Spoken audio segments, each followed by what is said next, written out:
Bonjour, je m'appelle Elisabeth Pahin, je suis animatrice captage prioritaire à la communauté de communes Albert, Côte-Verneuil, Libéris. Le captage prioritaire, est-ce que vous savez ce que c'est? Donc je vais vous le définir. Donc captage, c'est un ouvrage qui sert à l'alimentation en eau potable. Et prioritaire, c'est qu'à un moment donné, il y a eu des pesticides dans les eaux brutes. Et donc il a été classé par le Grenelle de l'environnement comme dit prioritaire. Voilà.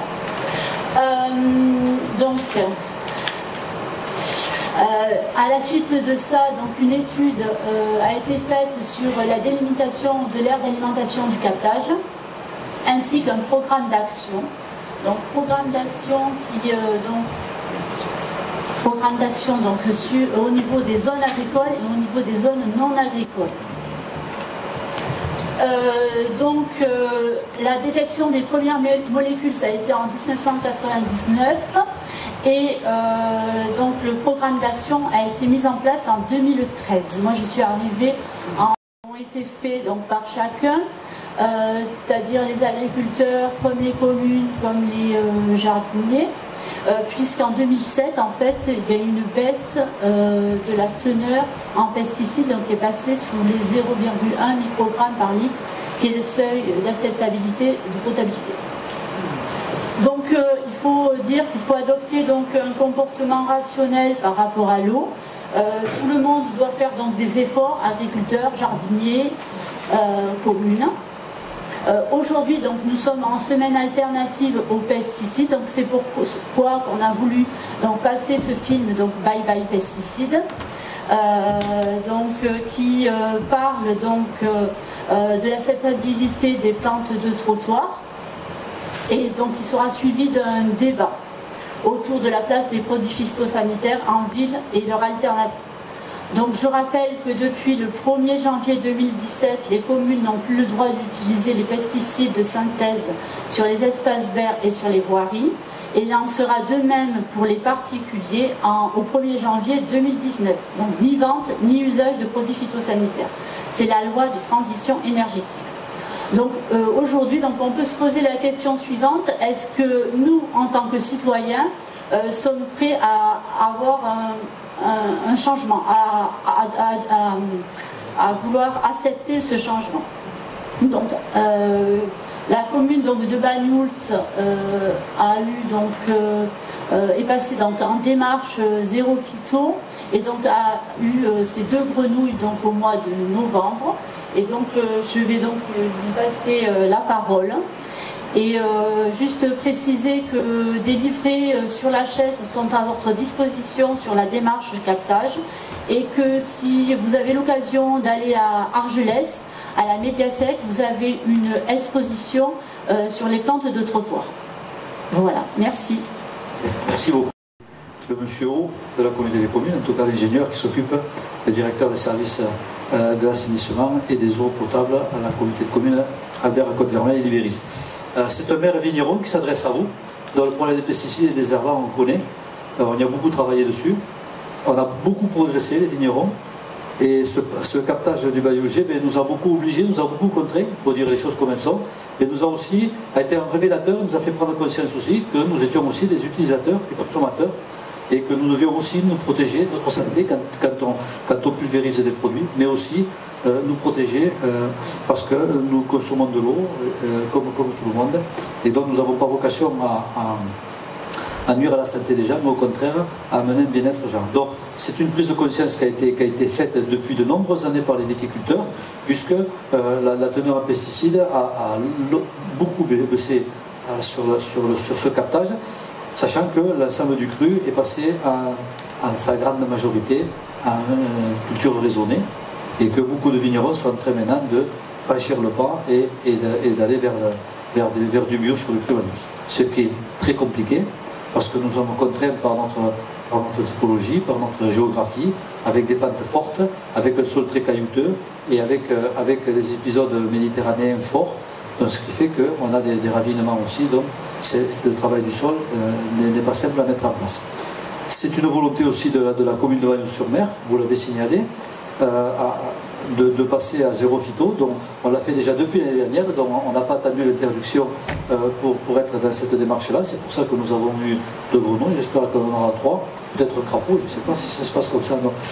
Mais en tout cas 2 grenouilles, on était contents, on a affiché à l'entrée de la ville, et puis on y travaille parce que c'est aussi une volonté affirmée de préserver notre environnement, de préserver notre richesse à nous, notre réserve à nous, parce que l'eau c'est la vie et c'est le devoir de chacun de le préserver. Voilà. On va faire plus long, on dire simplement qu'on est ravis, on s'associe pleinement à cette démarche. On sait qu'on n'est pas parfait, hein, je pense, par rapport à... Mais on progresse, on travaille et on a fait beaucoup de progrès dans cette démarche-là. Voilà, merci. Maintenant, je vais passer la parole.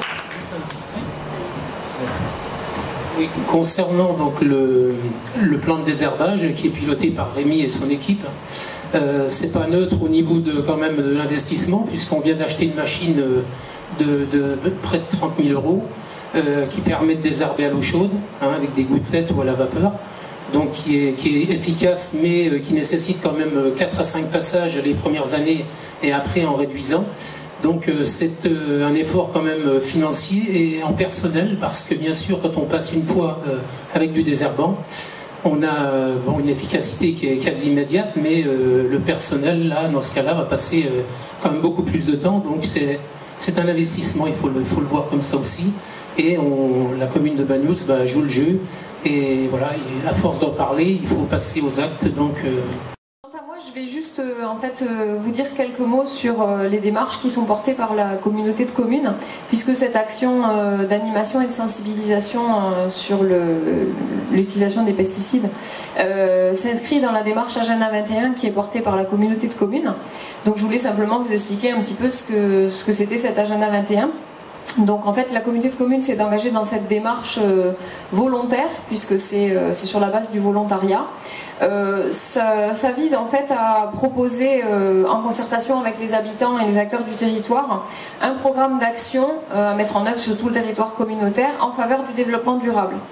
Donc ce développement durable en fait c'est un développement qui doit viser à contribuer premièrement à la lutte contre le changement climatique, à préserver la biodiversité, à assurer la cohésion sociale et la solidarité, à soutenir l'épanouissement de tous et à s'orienter vers une dynamique de développement qui suit des modes de production et de consommation responsables. Donc à travers son agenda 21, la collectivité peut impulser des actions qui vont concerner diverses thématiques. Ça peut concerner son fonctionnement interne, le fonctionnement des services administratifs ou techniques. Ça peut concerner l'exercice de ses compétences sur le territoire, donc des services qui sont exécutés sur l'ensemble du territoire. Ça peut être le service enfance-jeunesse, ça peut être le service de l'eau, tous ces services publics en fait auxquels vous avez accès au quotidien. Ça peut concerner également d'autres domaines sur lesquels il est pertinent d'intervenir, qui ne sont pas forcément des domaines de prédilection de la communauté de communes, comme la santé, comme les déplacements, comme l'agriculture ou encore le sport et la culture. Donc la communauté de communes s'est lancée dans l'élaboration de son agenda 21 en septembre 2015. Elle n'a pas attendu septembre 2015 pour se positionner sur ces enjeux-là, hein. Il y a déjà de nombreuses actions qui sont mises en place au quotidien au sein de la collectivité, comme par exemple l'installation d'ampoules basse consommation sur les équipements au niveau de l'éclairage public, ou encore la mise en place de programmes d'intervention sur les réseaux d'eau pour améliorer les rendements de ces réseaux. Il y a également de nombreuses actions de sensibilisation comme celle qui est menée ce soir, qui sont organisées donc à destination du public et surtout des enfants, puisque ce sont c'est un public qui est très intéressant. Donc ça c'était pour l'agenda 21. Je voulais également vous préciser que depuis donc la loi de transition énergétique que citait Isabelle tout à l'heure, qui date du mois d'août 2015, les EPCI, donc les établissements publics de coopération intercommunale, comme la communauté de communes, ont été identifiés comme des coordinateurs de la transition énergétique. On considère donc qu'en fait l'échelon intercommunal est l'échelon le plus pertinent pour agir sur les questions de changement climatique. Donc ces EPCI ont une obligation d'élaboration d'un plan climat R énergie territoriale. Alors encore un gros mot et un sigle imprononçable. Donc je vais dire simplement un plan climat.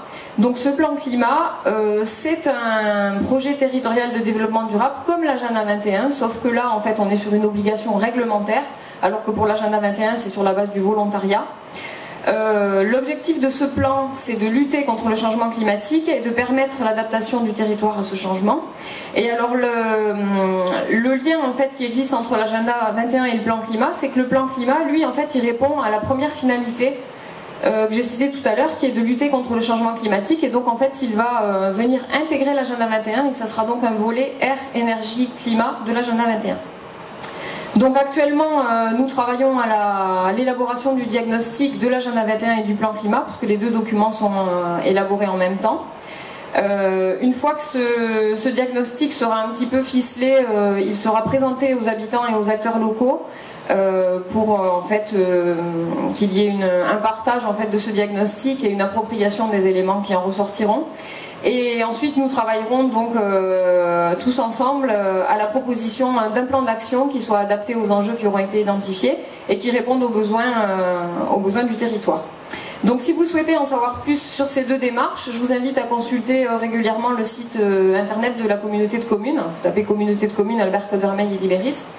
Et j'essaierai de mettre à jour le site, donc bientôt il y aura une information et j'espère pouvoir mettre en place un suivi de cette démarche sur le site internet. Responsable du service des eaux pour témoigner que des efforts sont possibles et sont souvent suivis de bons résultats. Vous l'avez souligné, monsieur le maire, depuis de nombreuses années, je crois que c'était au début des années 2000, le service des eaux s'est rapproché de la commune et des viticulteurs pour se saisir du problème de la présence de pesticides dans la nappe du Val-Auger. Et depuis, alors que les concentrations étaient de 10 fois supérieures à la norme, nous sommes arrivés aujourd'hui dans nos routes à revenir à de la normale. Donc le message s'adresse aujourd'hui à un grand public, bien plus large que les professionnels de la viticulture, que bien sûr l'activité territoriale localement. Le grand public peut croire au fait que faire des efforts aura encore des résultats très favorables sur cette nappe du Val-Auger. Nous avons la chance, et c'est rare sur le territoire de la Côte-Vermeille, d'avoir une ressource en eau potable. Elle est particulièrement intéressante sur le plan quantitatif, même si le climat nous annonce de temps en temps quelques détresses. Il n'en demeure pas moins que la nappe du Val-Auger nous paraît, elle, viable à long terme. On n'a pas encore connu d'effets catastrophiques sur la baisse du niveau de cette nappe, donc c'est plutôt le côté qualitatif qui nous inquiète. Et il faut vous dire que puisque c'est la seule ressource du territoire, il est important de la conserver. Elle peut assurer quand même pratiquement 80% des besoins de la commune de Bagnols. Donc ce message est clair, les viticulteurs ont fait cet effort, on a eu de bons résultats, la commune s'est engagée dans une démarche depuis l'an dernier et je pense que nous verrons également des résultats sur cette nappe. Donc à tous, citoyens que nous sommes, aidons donc notre environnement à s'améliorer, et c'est tout à fait possible puisque l'exemple du Val-Auger, nous sommes un traceur, le service de l'eau, de cet effort qui a été fait par une partie de la population, porte ses fruits. Donc n'hésitez pas à écouter les conseils qui pourront vous être donnés ce soir et par nos collègues et les actions qu'ils mènent sur l'ensemble du territoire.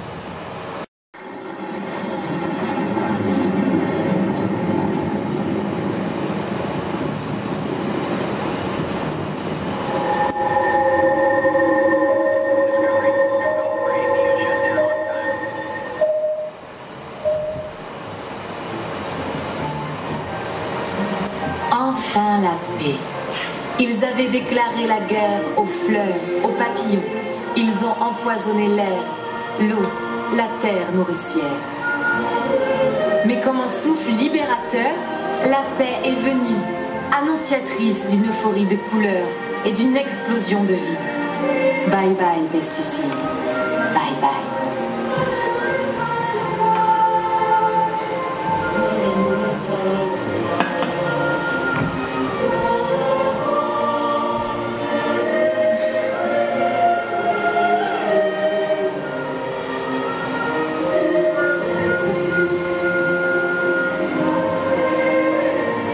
Depuis 4 décennies, les pesticides font partie de la gestion de l'espace public dans nos villes et villages. Dans les rues où nous vivons, les parcs, les écoles, les cimetières, les terrains de sport, partout où la végétation non autorisée oserait s'aventurer. C'est plus de 600 000 litres de produits toxiques qui sont déversés en zones urbaines en France chaque année. Mais les jours des pesticides en ville sont comptés. Une loi viendra bientôt limiter fortement l'usage des produits phytosanitaires. La loi dont je suis l'auteur, qui s'appelle la loi Labbé maintenant, comporte 3 articles. Un premier qui interdit aux collectivités locales d'utiliser les produits pesticides sur leurs espaces publics. Le second article concerne les jardins domestiques. Alors comme on ne peut pas interdire dans les jardins domestiques, on interdit à la vente au détail. Et le troisième article concerne les freins qui existent encore sur la mise sur le marché de ce qu'on appelle les préparations naturelles peu préoccupantes, les produits banaux, on va dire, de substitution, mais qui ont des difficultés à entrer sur le marché. Maintenant que les mauvaises habitudes ont été prises, pas simple de se passer des produits chimiques. Sur le chemin qui mène de la ville avec pesticides à la ville sans pesticides, les résistances sont nombreuses. De la part des habitants, on paye des impôts et on aimerait bien que nos rues soient propres. Des agents d'entretien. Bon, c'est vrai qu'avec le produit, on y passe moins souvent. C'est moins dur qu'à la main. Des élus. On essaie de répondre aux besoins des électeurs tout en gérant un budget. Et des lobbies. C'est un produit extrêmement efficace, très économique. Conscients de ces difficultés, de nombreuses communes se sont pourtant déjà lancées dans la démarche zéro phyto, pour ne plus du tout utiliser de produits phytosanitaires. Nous sommes à Lons-le-Saunier, dans le Jura. Quand on décide de passer dans une démarche d'entretien en zéro pesticide d'une commune, on fait ce qu'on fait traditionnellement, c'est-à-dire qu'on fait tous les avant-projets, de faire le bilan de ce qu'on faisait avant, avec qui on le faisait, quel agent travaillait à tel endroit, avec quel matériel, avec quel produit il utilisait, comment il travaillait au quotidien. On fait nos bilans, on regarde quelles sont les techniques alternatives qu'on peut mettre en place. Et puis, on se jette à l'eau. Ce que craignent les techniciens, c'est un retour en arrière vers des méthodes de travail pénibles. Nouveau. Pour désherber écolo, il tient dans la main, il tient dans la poche, le coupe-ongle. Cependant, les techniques ont énormément évolué. Et c'est tout un arsenal de méthodes alternatives qui s'offre aujourd'hui aux gestionnaires. Qu'est-ce qu'on va faire pour se passer du désherbant? C'est tellement facile le désherbant. Voilà. C'était tellement habituel depuis 20 ans, 30 ans, et même dans la conception des villes, des aménagements, c'était conçu pour que ce soit désherbé. C'était facile. Voici le réciprocateur, le nouvel ami du cantonnier. Le réciprocateur, ce n'est ni plus ni moins qu'une débroussailleuse. À la place du fil, c'est 2 dents qui tournent. Ça ne fait pas de projection, ça ne raye pas. Alors une fois qu'on a scalpé l'herbe, qu'est-ce qui se passe? Et bien la deuxième chose, il faut la balayer. Il ne faut surtout pas laisser l'herbe sur place, parce que sinon cette herbe-là, elle va servir de terreau, il y a peut-être des graines qui sont dedans, et ça va permettre de repousser. Donc il faut enlever l'herbe. Comment on enlève l'herbe? Simple, balayage. Le troisième outil, c'est l'outil thermique. Donc il s'agit de passer une source de chaleur, ça peut être de l'eau chaude ou du gaz, qui fait exploser les cellules de la plante, et ce choc thermique va détruire la plante. Mais pourquoi se donner tant de peine à éliminer les pesticides urbains alors qu'en France, ils ne représentent que 10% de la quantité vendue, la majeure partie étant utilisée en agriculture? Ces 10% de produits phytos sont responsables de 40% des pollutions, alors que les agriculteurs sont responsables de 60% des pollutions. Donc avec 10% de pesticides, on est responsable de 40% des pollutions. Et pourquoi ce phénomène? La raison première est tout simplement que ce sont des pesticides qui sont pulvérisés sur surface imperméable. Et donc tout ce qui touche surface imperméable, la première pluie part dans les égouts, les fossés, les cours d'eau et se retrouve effectivement dans les eaux superficielles. Les désherbants, parce qu'il s'agit vraiment des désherbants dans les zones urbanisées, ne vont pas plus polluer, ne vont pas être plus dangereux que les produits phyto, les désherbants qu'on va utiliser dans les cultures. C'est parfois même les mêmes molécules.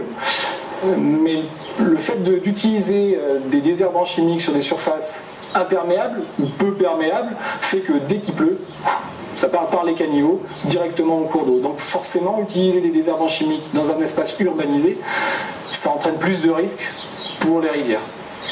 L'eau et les pesticides sont intimement liés par la loi de la gravité. Tout comme les sacs plastiques qui terminent leur course à la mer via les cours d'eau, les pesticides, en s'infiltrant dans les sols ou en ruisselant à la surface, finissent toujours par rejoindre l'élément liquide. C'est pourquoi, dans les caniveaux nord-américains, il est fréquent de voir cet avertissement. Par ailleurs, certaines villes sont encore plus sensibles que d'autres à la qualité de leur eau. Voici Chamalières, dans le Puy-de-Dôme. Ville thermale, ville d'eau, c'est vrai que c'est très important pour nous, la qualité de l'eau, parce que elle sert et pour les soins du thermalisme, et puis nous on s'en sert en tant que réseau d'eau potable aussi. Il y a des zones il faut vraiment pas traiter, parce que ça peut rentrer dans les nappes directement et puis polluer l'eau. Donc là on a conscience de l'enjeu en fait, des produits phytosanitaires qui vont polluer les nappes phréatiques, les cours d'eau. On le voit aussi parce qu'on a une rivière dans Chamalières, qui est la Tiertaine. Donc là, ça peut polluer toute la faune piscicole. Des fois, les poissons, ils sont la tête en l'air. Donc on a un regard sur nos pratiques, aussi sur les pesticides à ce niveau-là, quoi. Comme dans toutes les collectivités qui souhaitent se passer des pesticides, les changements de pratiques ne sont pas sans poser de problème. Les principales difficultés, ça a été déjà la réticence des agents. C'est vrai que les collègues jardiniers, ils avaient quand même pas mal de mal à se dire on peut gérer la ville sans phyto, désherber sans phyto, pour eux, c'est pas dans leur formation d'origine. Donc il a fallu qu'on fasse beaucoup de sensibilisation et de formation des agents en fait. Parce qu'on met dans les mains de personnes, on va leur mettre des réciprocateurs, on va leur mettre du thermique, il faut qu'ils apprennent à s'en servir. Bon voilà, on peut faire des séances de formation, mais c'est eux qui sont sur le terrain et qui vont voir comment ça évolue.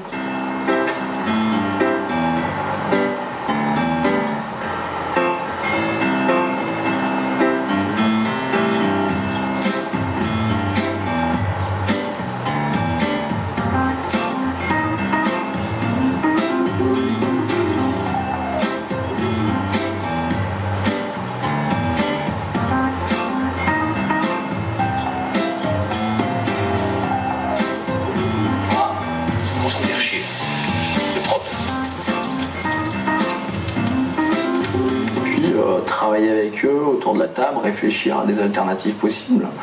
Donc on a essayé plein de techniques différentes en fait, avec du matériel différent. Donc on a fait venir des fournisseurs de matériel et on a essayé plein de choses, plein de pratiques, plein de techniques dans différents secteurs de la ville, sur les espaces verts, dans les rues. Et ils l'ont pratiqué par eux-mêmes et se sont rendus compte qu'il y avait des alternatives possibles, quoi. Alors puisqu'on parle d'alternatives, en voici une justement.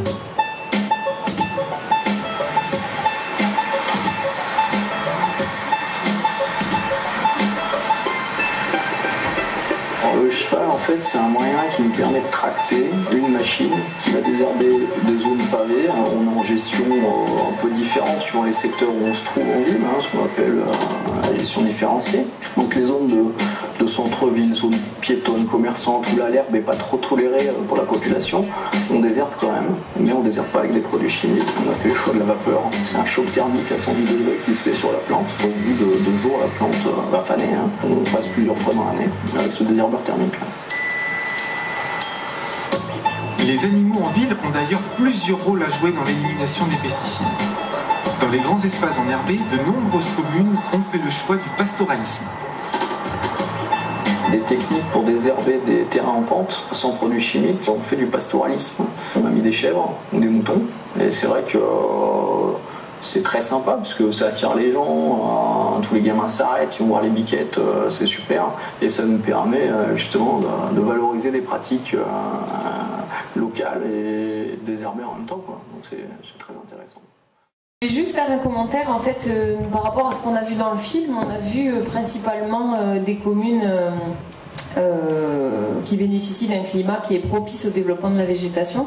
On n'a pas spécialement vu de communes du sud de la France et il faut quand même reconnaître que chez nous la végétation est très sèche. Et c'est vrai que ça contribue pas à ce que ça soit spécialement joli en été. Quand on a des herbes qui sont toutes desséchées et toutes rabougries, c'est nettement moins joli qu'un petit trottoir. On a de la verdure et des petites fleurs et bon. Donc c'est vrai qu'il faut peut-être aussi prendre en compte la climatologie locale et travailler justement à essayer de s'adapter à ce contexte-là, peut-être en intégrant du coup des plantes grasses ou des choses comme ça qui puissent après coloniser certains espaces. Voilà, c'est peut-être un petit peu une petite critique que je ferai au film. C'est vrai que ça colle pas forcément avec tous les contextes. Est-ce qu'on peut avoir le coût financier de l'abandon des pesticides? Ou à combien revenaient les pesticides dans une commune comme Bayous? Et au bout de combien de temps sera amortie la machine à 30 000 €? J'aimerais attention aux produits phytosanitaires. Je se mets à calculer au rapport argent, on est évidemment perdant. Simplement, il faut savoir que la machine coûte 30 000 €, mais combien vaut la vie des personnes, combien vaut la qualité de l'eau. Donc après, pour moi, à mon avis, je parle peut-être au nom de M. le maire, mais c'est un choix et c'est une qualité qu'on va mener aux gens de Bagnols. Voilà. Donc pour cette année... C'est aussi la santé des habitants. Voilà, c'est difficile. Alors c'est vrai que le désherbant, on prend une machine, on met 20 centilitres de désherbant dans la machine, et puis on passe dans les rues, on fait 1 km, parce qu'on voit que dans les rues, ce ne sont pas des tapis d'herbe. En fait, ce sont des herbes qui poussent entre le goudron et le mur des maisons, entre des joints de pierre. Donc ce sont des espaces très clairsemés. Donc c'est sûr qu'au niveau coût, on est perdant. Voilà. Mais c'est un choix. De combien? Je peux dire que nous, Bagnols, on utilisait 60 litres de glyphosate par an, que maintenant on n'utilise que 10 litres sur les cimetières, sachant que l'objectif 2018, c'est 0 produit phyto, parce qu'on veut notre 3e grenouille. Voilà. Et donc c'est l'objectif qu'on s'est lancé. Donc, on a la partie qui est avec la machine à gouttelette et à vapeur, mais qui n'a qu'un tuyau de 25 mètres, puisqu'au-delà, on perd trop de chaleur dans le tuyau et donc elle n'est plus efficace. Et toutes les parties qui sont plus de 25 mètres de véhicule peuvent accéder, c'est fait ensuite à la débroussailleuse. Voilà. Une précision sur les gouttins d'huile. En fait, dans le reportage, il était bien indiqué qu'on pourrait se passer avec une gestion raisonnée de certains coûts de traitement de l'eau. C'est déjà le cas à Bagnols. Quand on était sur le départ de cette action concertée avec la viticulture, le charbon actif qu'on a au Val-Auger, donc mesure de traitement de l'eau, nous coûtait 25 000 € par an.